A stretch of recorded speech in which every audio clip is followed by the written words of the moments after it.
말씀은 제가 믿음의 탈 이렇게 해서 제목을 정해봤는데 이름을 정해놓고 많이 후회도 하고 어떻게 바꿀까 했는데 주어를 다 만들어버려서 그냥 진행했습니다. 그래서 좀 다르게 표현한다면 참 믿음이란 무엇일까? 또 참 믿음과 거짓 믿음의 차이가 무엇일까? 믿음이 구원에 미치는 영향이 어느 정도 되는가? 뭐 이런 주제로 오늘 말씀을 나눠볼까 합니다.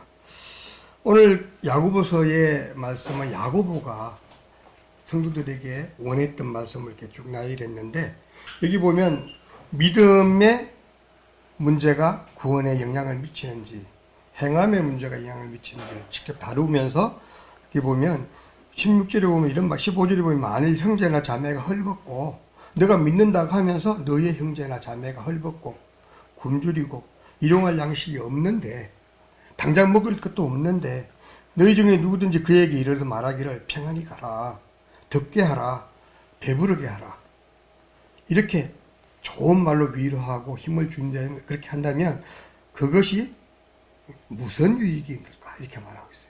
그럼 그건 아무 유익이 없다는 얘기죠. 그렇게 하면 된다 안 된다? 안 된다는 얘기예요. 여기는 뒤집어 말하면 그런 사람들에게 먹을 걸 주라는 얘기. 아주 심플해. 먹을 걸 주라. 필요한 걸 나눠주고 함께 교제하고 함께 하나가 돼서 함께 만족함을 행복한 삶을 살아라. 함께 어우러져 살아라는 얘기예요. 오늘 얘기는 여기 형제와 자매라고 했는데 여러 의미로 조금 이따 쭉 해석을 하게 될 텐데 실제로 나의 형제 자매일 수도 있고요. 우리 같이 함께 교회 내에서 함께 신앙생활하는 성도들의 관계가 형제 자매로 볼 수도 있고요. 또 우리 이웃의 사람들마저도 가까운 사람들 다 우리가 말하는 여기서 형제 자매 개념으로 볼 수 있다는 거예요. 그래서 이런 말씀을 하면서 행함이 없는 믿음은 그 자체가 죽은 것이다. 믿음이 죽었다는 얘기는 믿음이 어때요? 더 이상 역할을 못한다. 믿음이 구원에 이르는 힘을 받지 못한다. 믿음으로 분명히 구원에 이른다고 그랬는데 그 믿음이 죽은 것이라면 그것이 어떻게 구원으로 이루어질 수 있을 것인가? 아주 심각한 얘기. 사실 잘 생각해 보면 분명히 믿음으로 구원에 이른다고 분명히 하나님 예수님 말씀하셨는데 그 이어서 여기서 지금 말하면 이제 알쏭달쏭한 거죠. 그것을 행함으로 드러내지 않으면 아주 쉽게 말해서 이웃과 사랑을 교제하고 그네들을 도와주고 그 구제해주고 봉사하고 헌신하고 하는 일을 섬기는 일을 하지 않으면 그 죽음이 죽음 믿음이다. 가짜 믿음이다. 쓸모없는 믿음이다. 그거는 구원에 이르지 못하는 믿음이다. 그러면 어떻게 생각하면 믿음 때문에 구원받는 건가? 행함 때문에 구원받는 건가? 아리송해지기 시작하는 거예요. 그렇죠? 우리 아름다운 선생님교회는 장로교에 속해 있습니다. 장로교는 칼빈이즘을 우리는 추구하고 개혁주의 신앙을 따라가는데 여기서 근본은 뭐니까 오직 믿음입니다. 모든 구원은 오직 믿음. 온전히 믿음만이 구원에 이룰 수 있다는 게 확신. 이것이 기본의 아주 기둥이에요, 기둥. 우리 신앙의 기둥인데 제가 오늘 전하고자 하는 말을 잘못 이해하게 되면 그거와 완전 상반되는 결과를 보는 거죠. 믿음이 아니라 행위로 구원받는구나라고 생각하기 쉽다라는 거죠. 이 말씀을 가지고 오늘 이제 나누려 하는 것은 그러면 진짜 우리가 구원에 이르는 길이 믿음이냐 아니면 행함이냐 이거에 대한 개념을 정확하게 알아야 되겠다는 관점에서 오늘 말씀을 준비해봤습니다. 요한복음 3장 16절에 보니까 하나님이 세상을 이처럼 사랑하사 독생자를 주셨으니 이는 저를 믿는 자마다 독생자를 믿는 자마다 예수 그리스도의 십자가 향해 그 구속 사역을 믿는 자마다 멸망치 않고 영생을 얻게 하려 합니다. 멸망치 않고 영생을 얻는다 그 자체가 한마디로 구원에 이른다. 우리가 구원받는 길은 믿음이 있다는 얘기예요. 누굴 믿으면 예수 십자가의 그 공로와 그 구속 사역을 믿으면 예수의 이름을 믿으면 구원받는단 말에 바로 딱 일치하는 거죠. 그러면 이제 우리가 생각할 때 믿으면 구원을 받으니까 나는 분명히 하나님을 믿고 예수님을 믿어요. 난 분명히 믿어. 그리고 내 입술을 통해서 항상 시인하고 많은 사람에게 그걸 전파하고 그런단 말이에요. 그러면 분명히 나는 믿는데 그럼 나는 분명히 구원받았잖아요. 이제 구원받았으니 내가 무슨 짓을 하든 무슨 의미가 있겠어. 내가 조금 나쁜 짓도 해도 어차피 구원받았으니까 하나님의 백성이야. 하늘나라에 난 백성인데 내가 뭐 조금 죄 좀 지으면 어때? 이렇게 생각하기 쉽다라는 거죠. 실제로 그렇게 주장하는 그런 교단들도 있다고 그래요. 반대로 또 신앙 이쪽으로 이제 행위에 어떤 관점을 둔 그런 뭐 천주교 같은 데라든가 이런 쪽은 어떻습니까? 완전히 행위를 통해서 내가 영원히 어때요? 계속 나를 선한 사람으로 만들어가면서 의로운 사람으로 만들어가면서 한마디로 도를 닦으면서 하늘나라 구속의 일을 내가 성취해가는 그런 쪽을 말하는 사람도 있다는 거죠. 우리는 뭐냐? 우리는 믿음으로 구원받는 게 우리 장로교의 기본 개념이에요. 그런데 오늘 말씀을 보게 되면 행위가 아니면 그 믿음 다 가짜다. 네 행위가 똑바르지 않으면 다 가짜다. 그러면 결국에는 그 구속사역, 구원의 사역이 다 아무것도 아니게 된다는 거죠. 아주 골치 아픈 그런 상황이 됐죠. 심각한 상황에서 우리가 도대체 그러면 무엇이 진짜냐를 한번 알아보도록 하겠습니다.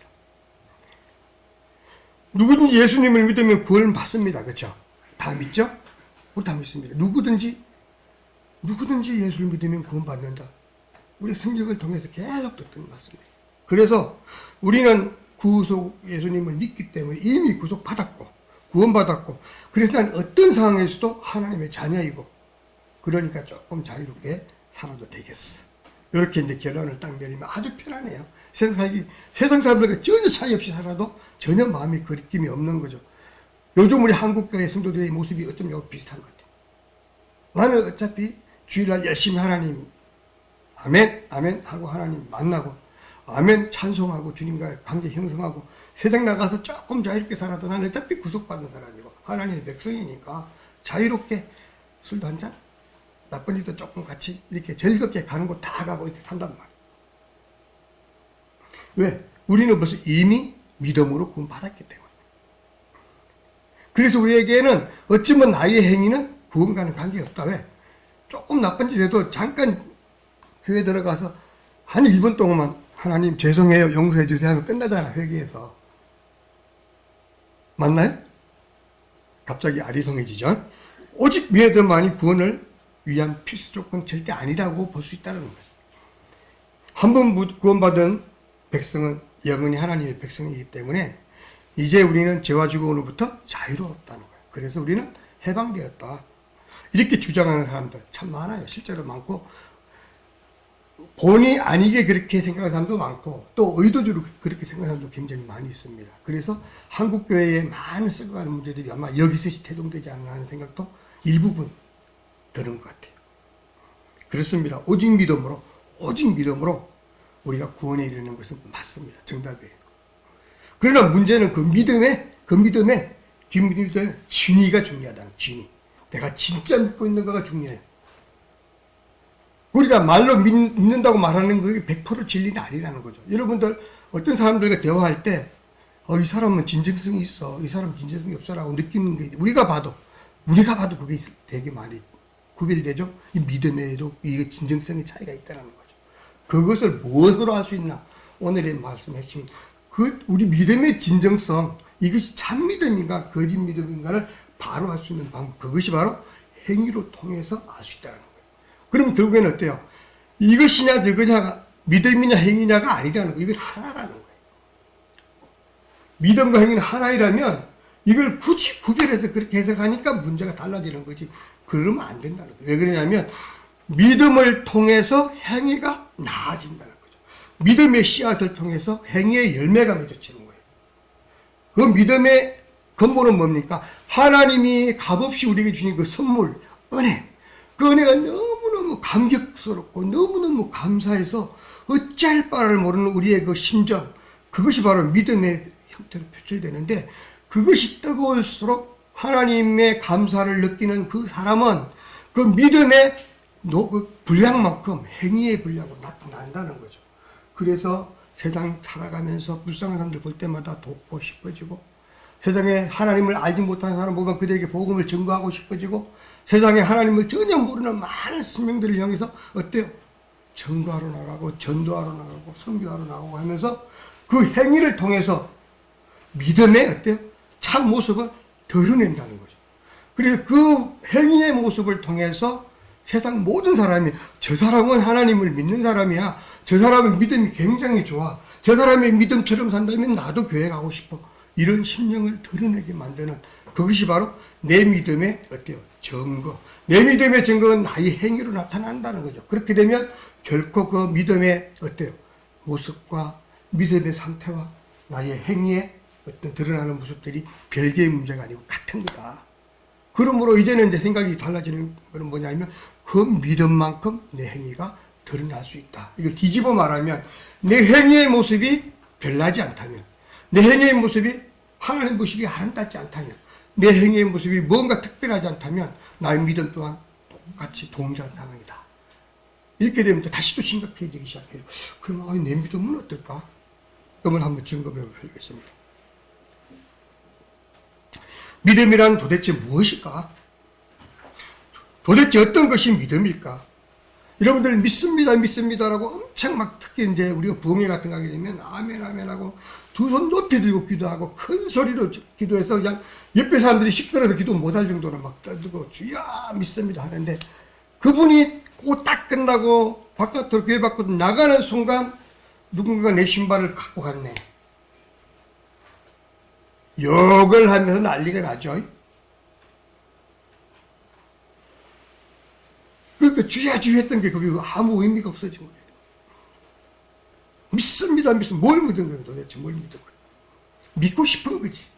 믿고 싶은 것과 믿는 거는 전혀 달라요. 믿고 싶은데 잘 안 믿어지는 거야. 그러니까 막 고래고래 지르는 거예요. 정말 믿는 사람은 주야 믿습니다 하지 않아도 주여 믿습니다 아주 속게 얘기해도 충분히 전달될 수 있는데 그건 뭐냐면 그분의 심령 속에 정말 간절함과 뜨거움과 열정이 존재하게 되면 그 믿음은 나도 모르게 소리가 커지는 거고 나도 모르게 열정적이 되고 나도 모르게 어때요? 튀어나가서 전하게 되는 이 복음을 전도합시다. 목사님들 막 전도합시다 하는데 백날 되더라도 전도 안 하잖아요.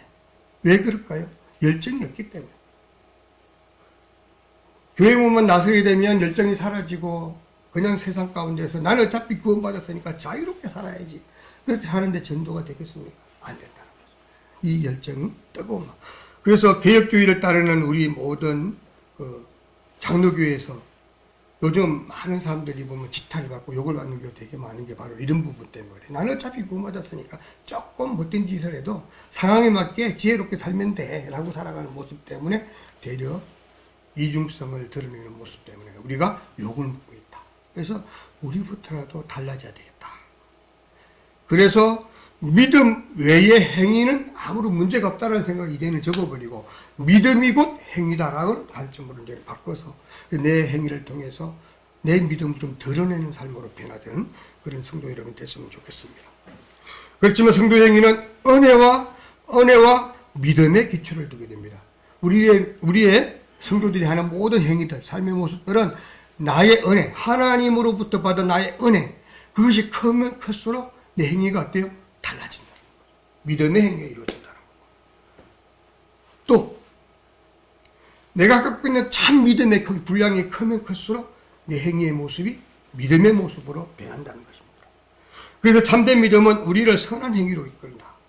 우리가 선한 행실을 해야지 해서 하는 게 아니라 정말 내가 하나님을 믿고 예수님이 가신 그 길을 따르는 삶을 살아가는 사람이라면 믿음의 사람이라 될 수 있는데 이런 사람의 행위의 모습은 선한 행위가 항상 삶 속에서 나타나고 선한 말이 나타나고 선한 생각이 지배해서 세상 사람들을 볼 때 어때요? 밝은 세상, 긍정적인 세상, 세상에 미래지향적으로 앞을 보는 세상을 만들어가는 이런 성도들이 삶이 될 수 있는데 이런 성도들이 모두가 가득 찬 교회, 이 교회가 바로 어떤 교회입니까? 건강한 교회고 이런 교회를 통해서 그 교회가 성장하게 되면 그 지역사회가 변화하게 되고 그 지역사회가 온전히 복음으로 하나 되는 그런 놀라운 역사가 나타나게 된다는 것이죠. 믿음은 말로만 생색내는 것이 절대 아닙니다. 반드시 선한 행위로 참 하나님의 존재를 세상에 보여줘야 되는데 내 행동을 통해서 내 말을 통해서 나의 살아가는 그런 패턴을 통해서 세상 가운데 복음의 핵심을 전하는 사람, 이런 사람이 되어야 된다는 거죠. 그래서 야고보는 행함이 없는 믿음은 죽은 믿음이고 거짓 믿음이라고 말했습니다. 그래서 생명이 없는 믿음, 죽은 믿음. 이 죽은 믿음은 거짓이며 양의 탈을 쓴 이와 같다라고 그렇게 말할 수 있고요. 생명이 없는 거짓 믿음은 마치 각시탈을 쓰고 연기하는 그런 마당놀이 연기자와 같다. 그 속에서는 어떤 형태를 취하고 있는지 모르지만 겉은 웃고 있는 거예요. 그래서 바깥의 모습과 외모의 모습, 드러난 모습과 안의 모습이 전혀 다른 형태로 나타날 수 있다. 우리가 자칫 잘못 생각하면 성도들의 삶이 이럴 수 있다는 거죠. 하나님 앞에 가면, 교회 가면 각시탈의 웃음을 드러내고, 거기만 나가면, 세상 나가면 바로 속에 내 마음 속에 그런 일그러진 모습을 드러내고, 이런 모습을 살 수 있다는 거죠. 거짓 믿음은 공허한 말장난 같아서 결코 성령의 열매를 맺을 수가 없습니다. 그 참 믿음과 거짓 믿음을 판단할 수 있는 기준이 어디에 있는가? 그것은 참 믿음은 반드시 행위가 따른다는 것을 기준으로 두고 생각해야 된다. 그러니까 잘 생각해보면 내가 믿음이 좋은가 나쁜가 생각해 보시면 스스로 진단할 수 있어요. 내 말이 요즘 어떤 말들이 나가지? 내 주변에 나를 따르는 사람들의 패턴이 어떤 패턴이지? 그리고 내가 하는 행동이 어떻게 차이가 있는지, 다른 사람들과 뭐가 다른지, 그거를 스스로 생각해 보면, 아, 내가 믿음이 조금 뭔가가 문제가 있는 것 같다. 아니면 믿음이 염려 없다. 이렇게 본인이 판단할 수 있다는 것이. 본문 15절에는 행함이 없는 거짓 믿음을 보여주는데, 만약 당신의 이웃이 헐벗고 굶주린 상황에서 추위에 떨고 있다면, 그들을 말로 위로하면서 이렇게 하라, 저렇게 하라, 평안히 살아, 이렇게만 하고 말 것인지, 그들에게 두터운 옷을 챙겨주고 먹을 것을 챙겨주고 함께 따뜻한 아랫목에서 시간을 보내주면서 그들을 굶지 않도록 배불리 먹도록 위로해주고 이런 삶을 할 것인지, 어느 쪽에 행동할 것인지. 아마 요즘 많은 사람들이 어때요? 그냥 그 부분은 그 부분이고 나는 나니까 못 본 채 방관하는 경우가 되게 많더라고요. 그거 안 된다는 것이죠. 정말 하나님을 믿는 믿음의 사람이라면 그럴 수 없다는 것이죠.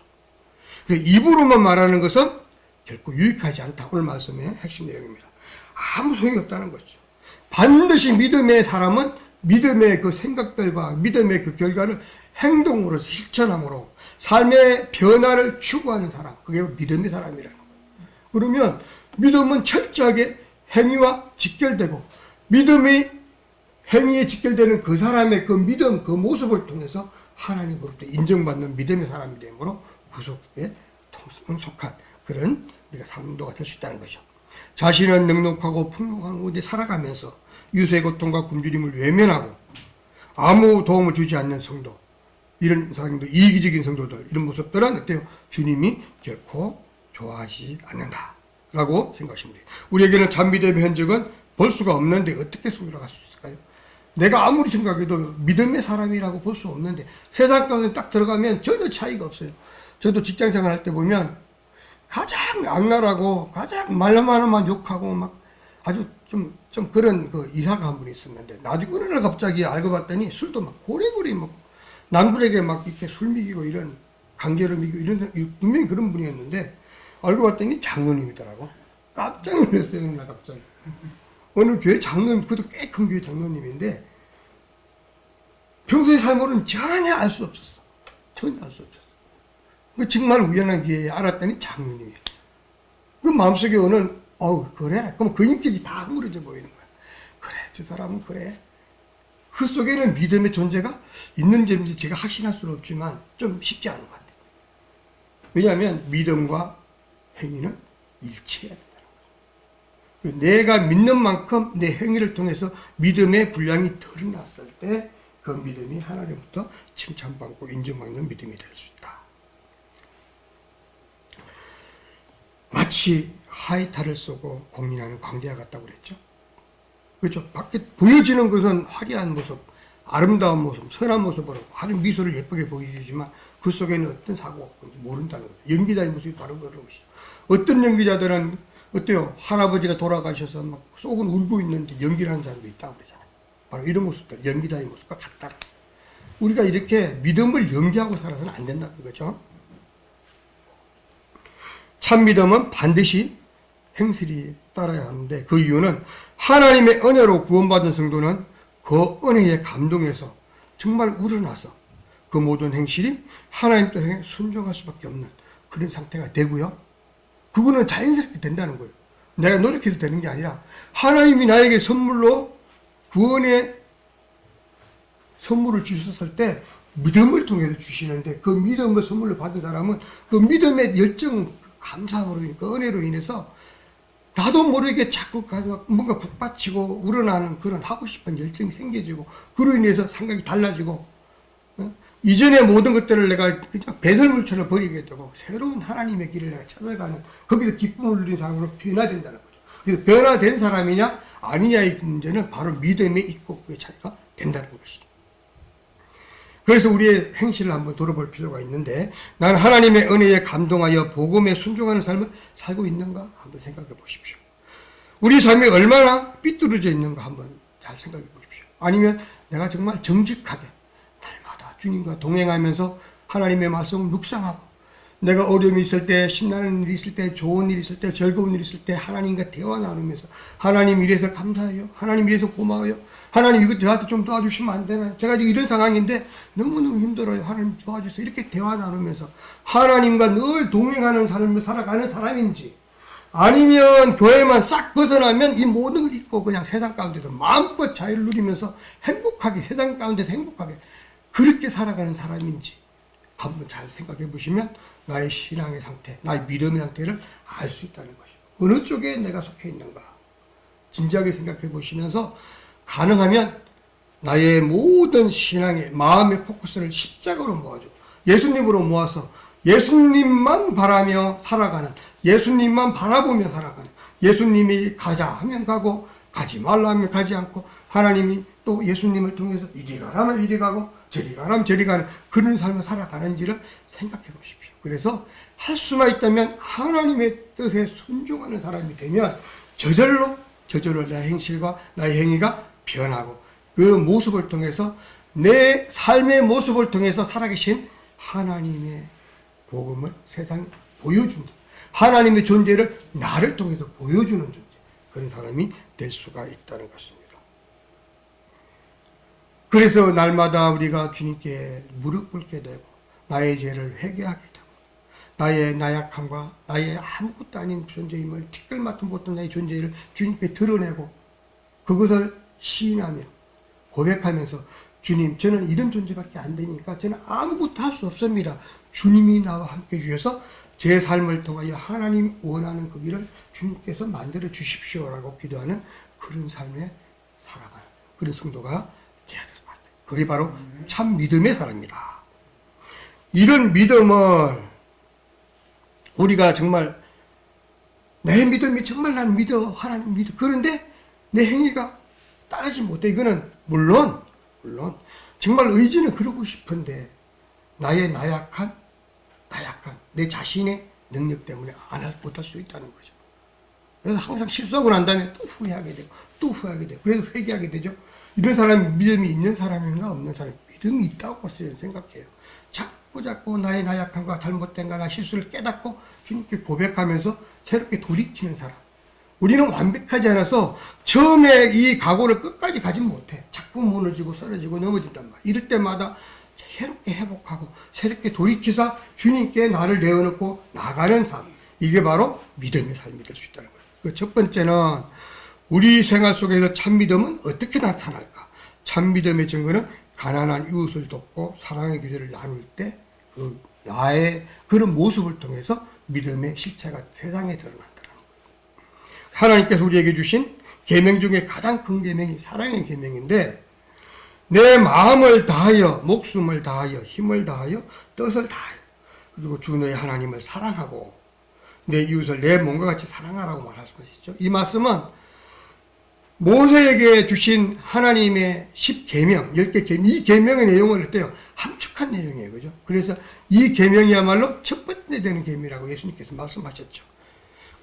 그 10계명 중에서 1계명부터 4계명까지의 이 계명의 말씀이 뭡니까? 하나님을 섬겨라. 네가 온전히 너의 모든 것을 하나님을 섬기라. 첫 번째 계명이고 5계명부터 마지막 10계명까지가 네가 나를 사랑하고 날 섬기는 그만큼 이웃을 섬기고 이웃을 사랑하고 그것을 통해서 너의 어때요? 주변의 형제와 그런 자매들을 챙기면서 살아라. 이게 바로 계명 속에 들어있는, 십계명 속에 들어있는 거고, 그걸 또 함축했을 때 딱 두 가지죠. 하나님을 섬기고 이웃을 사랑하라. 이것이에요. 이것은 하나라는 거예요. 두 개가 아니라 하나다.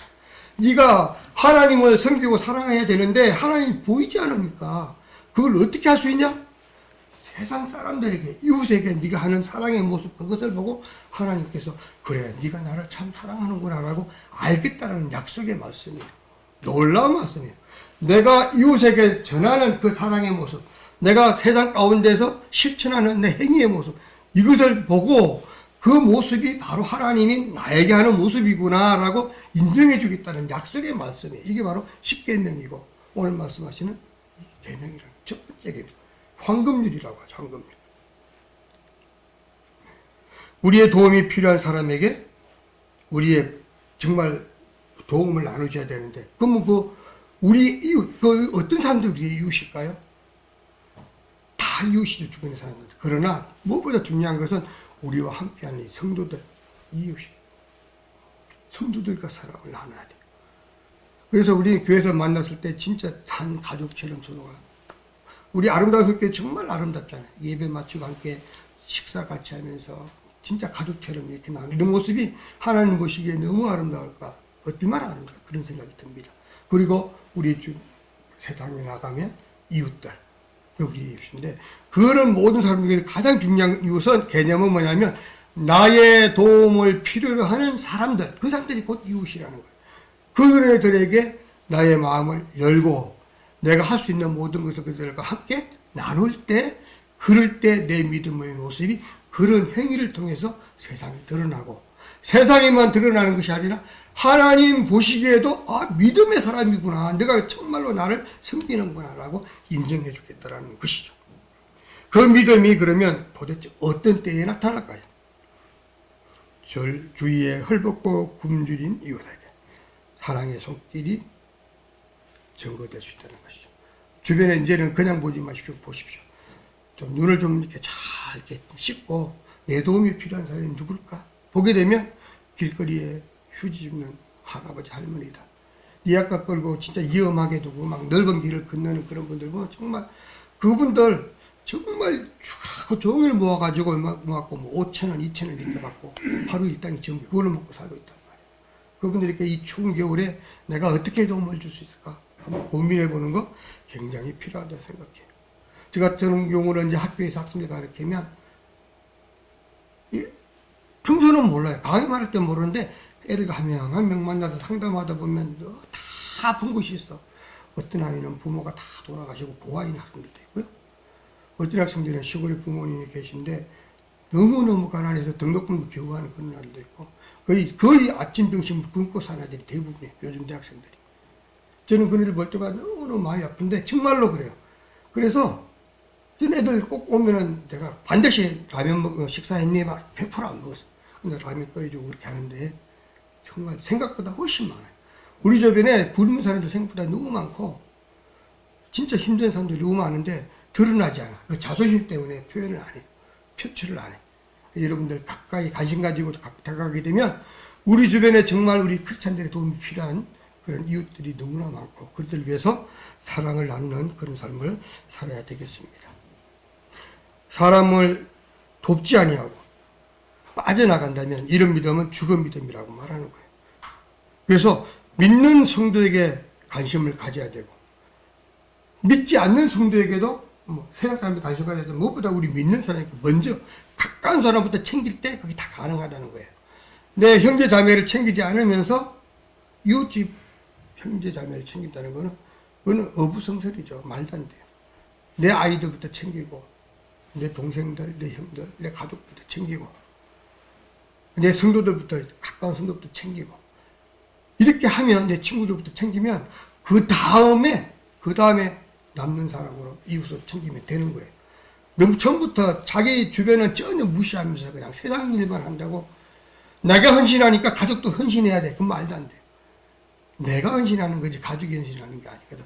내가 헌신한 내 헌신으로 내 가족부터 챙겨야 된다. 가까운 이웃부터 챙기면 그 위에 그것이 넘쳐서 우리 가족들이 또 담을 섬기는 그런 사람으로 변화할 수 있다는 것이죠. 마태복음 7장 12절에 보니까 그러므로 무엇이든지 남에게 대접을 받고자 하는 대로 너희도 남을 대접하라. 받기를 원하냐? 그럼 먼저 대접하라는 거죠. 이것이 율법이요 선지자니라.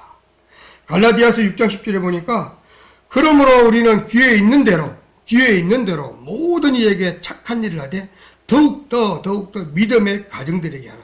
믿음의 가정이 누굽니까? 성도들이에요. 더욱더 성도들에게 우선적으로 하라는, 가까운 사람부터 우선적으로 하라는 거예요.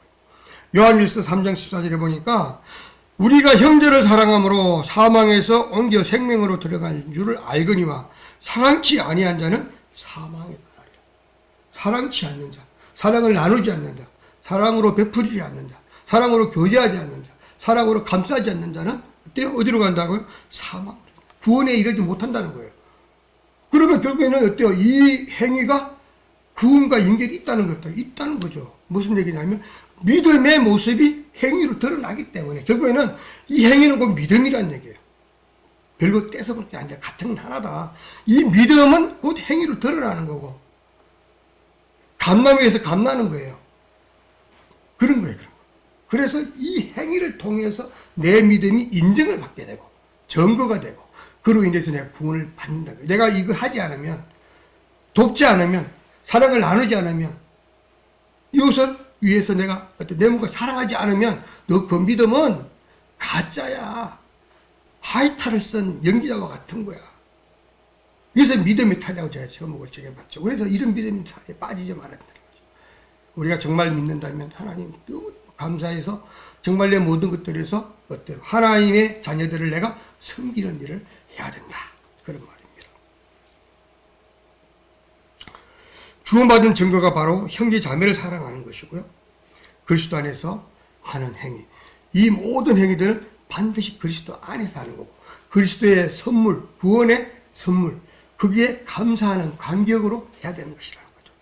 이 선행에 대해서 사도 바울은 에베소서 2장 8절에 이렇게 말하고 있어요. 너희가 그 은혜를 인하여 믿음으로 말미암아 그 은혜를 인하여 믿음으로 말미암아 구원을 얻었나니 이것이 너희에게 난 것이 아니요 우리의 행위로 한 것이 아니라는 거죠. 하나님의 선물이고 온전히 우리 행위로 난 것이 아니고 하나님 주신 선물, 은혜이기 때문에 누구든지 자랑할 수 없게 하기 위해서 그렇게 하나님께 하신다는 거야.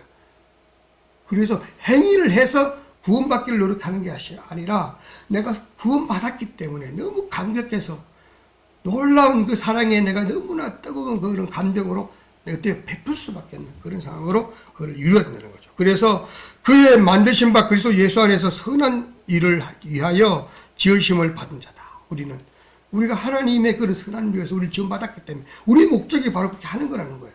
우리가 태어난 목적이 그런 선한 일을 통해서 하나님의 존재를 세상에 알리는 역할을 하는 것이 우리의 삶의 존재, 이유라는 것이죠.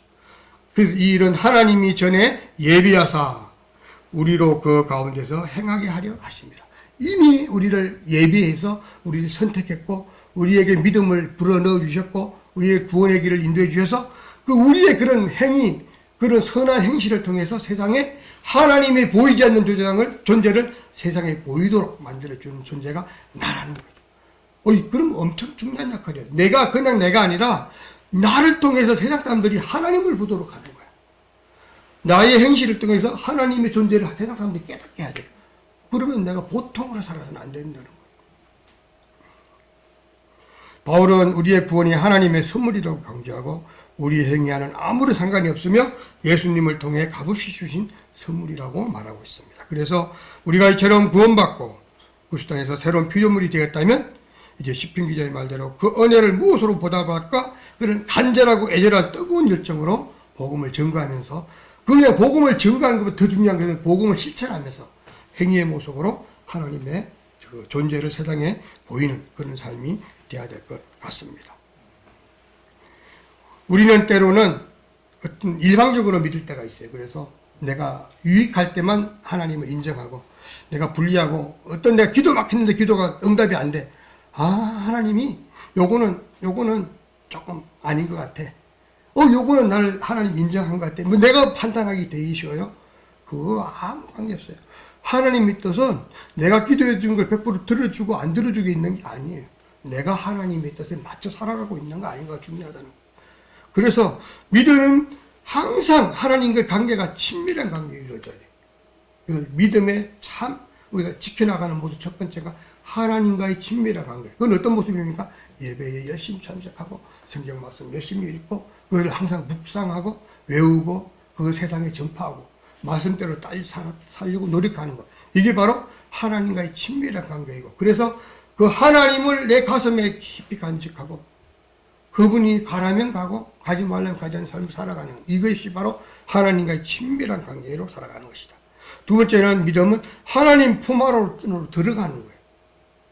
하나님 품 안으로 들어가는. 그래서 하나님이 원하는 일만 하는 거. 하나님이 우리에게 힘을 주신 그 계획만 이루고 살아가는 거. 이게 바로 하나님 품 안에서 살아가는 것이다. 그래서 날마다 이렇게 살아가는 사람은 정의롭게 행하고 사람을 사랑하고 항상 겸손한 자리에서 하나님만 바라보고 그렇게 살아가는 사람입니다. 야고보는 행함을 통해 믿음이 증명된다라고 말하고 있어요. 그래서 우리의 믿음은 나의 행위를 통해서 증명된다. 그래서 여러분들의 이런 믿음의 모습, 행위의 모습을 통해서 하나님의 존재를 세상에 알리는 그런 저와 여러분들이 됐으면 좋겠습니다. 기도하겠습니다.